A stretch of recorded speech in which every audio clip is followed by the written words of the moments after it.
Boys and girls, welcome back. Another F122 video in like 2 or 3 days. I know it's been quite a while since I've released a good number of these F122 videos, but since I started getting back into competitive racing and saw that there was a featured event this week for the weekly events, I decided I'd try it out and record it. Now this is the featured event for the week of December 5th, and it's coming out really late in the week, so this will probably most likely be over by the time you guys see this, but I figured I'd put this up here anyway and kind of discuss the state of this game as of right now.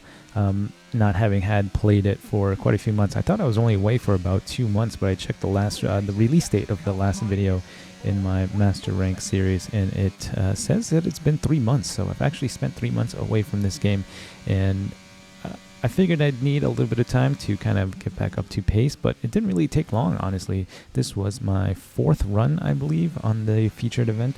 The first 3 runs, I was just kind of trying to suss out the setup for this. This is just a regular time trial setup, except the wings are 2 clicks down in the front and in the back, so I think it's like... can't remember what the wings were exactly, but they are 2 clicks down in the front and the back to help us with a little bit of straight line speed. Now I see that the AI still has a crazy amount of speed on the straights, so I guess that's going to be a feature of this game until I guess F123 comes out. But anyway, as you can see on screen right now, the featured event is at France. You are playing as Esteban Ocon in the Alpine, and with these featured events, all the cars are set to realistic performance. So the Alpine is an absolute shit car compared to the Ferrari. I think it's like the 4th or 5th fastest car on the grid in this game, but it's so slow compared to the Ferrari and the Red Bull. So usually I do try to save as much ERS as possible just for the overtaking, but because this the Alpine is so slow, I did have to use quite a bit of the battery to just maintain the DRS gap to Sainz. I apologize for the freeze there. Had a little bit issue with the recording while I was playing.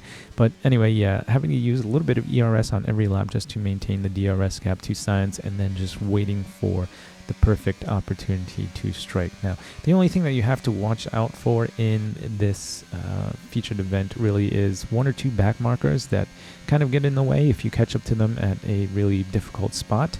The first, I think, 1 or 2 times I tried this, the back markers got in the way both times and kind of ruined the race, made me drop back from the signs. But other than that, there's just only one more event in here that seems to happen quite a bit, is that Zhou Guanyu goes off and sets off a VSC that kind of slows things down a little bit and kind of throws a wrench into this featured event, just because you're going to have to slow down and make sure that you don't get a penalty for not keeping to the delta, which actually was way more difficult than I anticipated, as the VSC comes out right before the straight and then it goes away right at the end of the straight while you're flat out. So you're going to have to be really careful to watch for that and make sure that you don't go over the delta. But yeah, you're starting off P3 on medium compound tires, and they're at about 29-30% once this starts. You have 8 laps to complete this featured event. I think it's 8 laps, yeah. You start on lap 47, so it's really not that difficult, other than the Alpine just being really, really slow compared to the Ferrari. So if you lower the wings, you're going to compromise your corners, because you're just going to be getting much more straight line speed.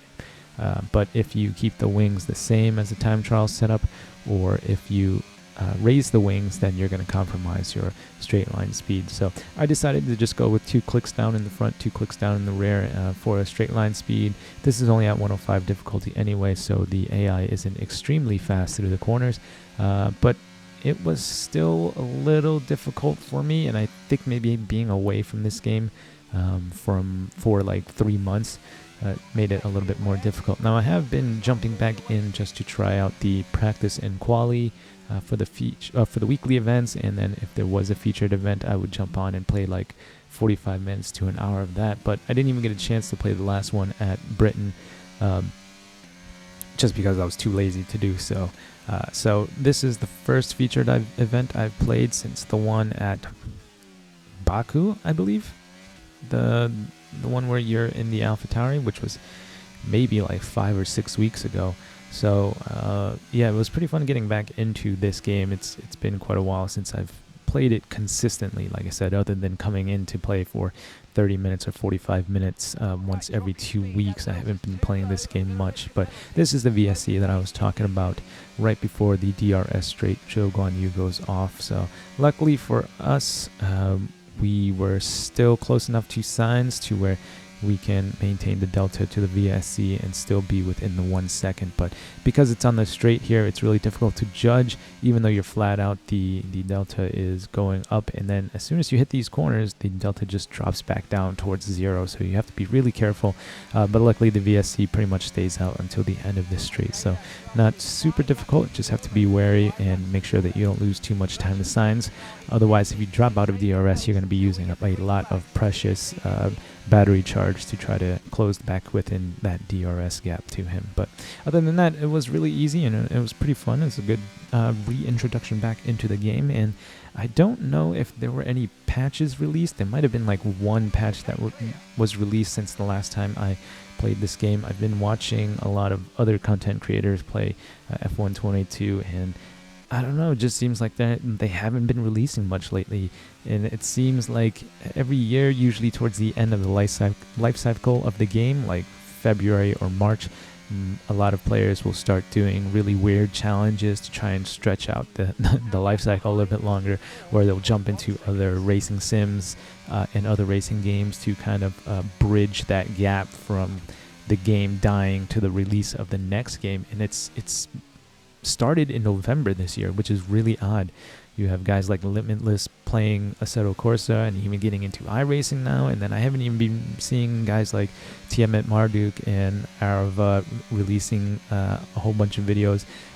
Most of them have jumped on to F1 Manager 2022, just obviously because it's the newest game or newest series. You know, you haven't seen one in quite a while. There was Motorsport Manager, but that wasn't an actual F1 or FIA licensed game. So it seems like F1 Manager 2022 has kind of taken away a lot of players, but I don't know, it seems like maybe just like I have, they've started to come back a little bit there. I jumped on yesterday just to check out the lobbies, and it seemed like there were about 2 or 3 pages of worth of lobbies in the game, and that was at like 6 o'clock in the evening on the east coast of the US, which is pretty much midnight for Europe. So that seems to be a good amount of lobbies, although I did have crossplay enabled, so that might explain it a little bit. So I don't know, I'm gonna come back to F1 22 again and see if it's any good still with the patches and stuff like that. I don't know.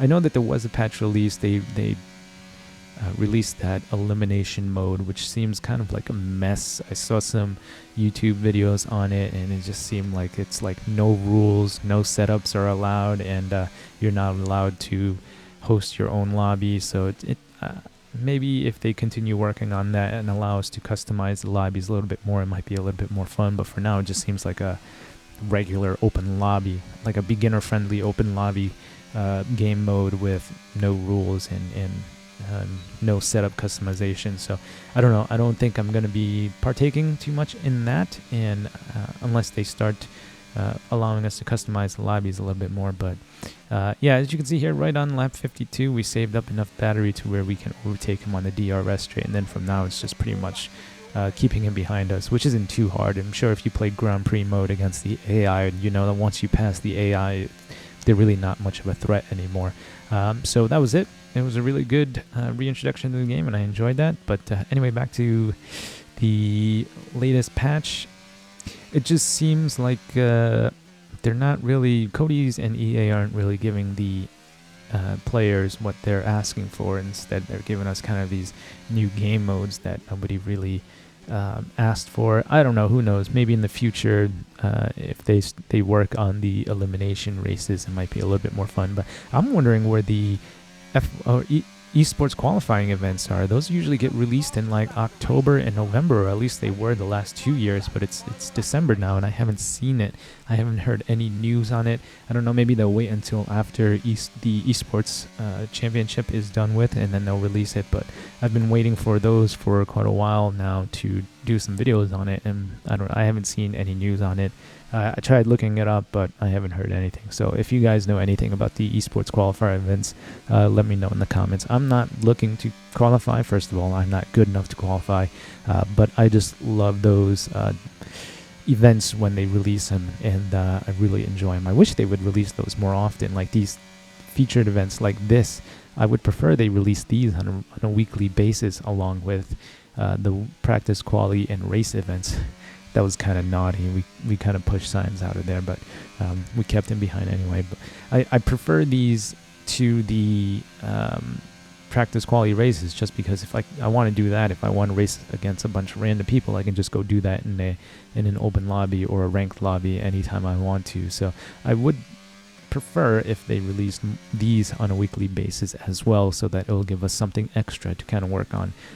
It always helps me get to know tracks better if I'm grinding a weekly event, or a featured event, or like an esports qualifying event for the entire week. So I definitely prefer those. But yeah, I'm gonna continue to play some more F1 22. Hopefully they'll release some more tracks. I've been waiting for more tracks.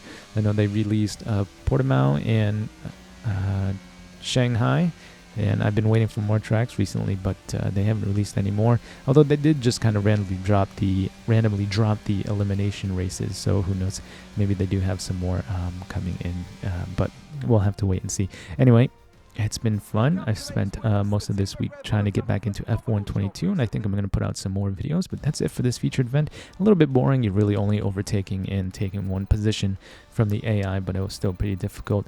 Good enough for us to finish, I think, P19 at the time that I finished this on Wednesday night.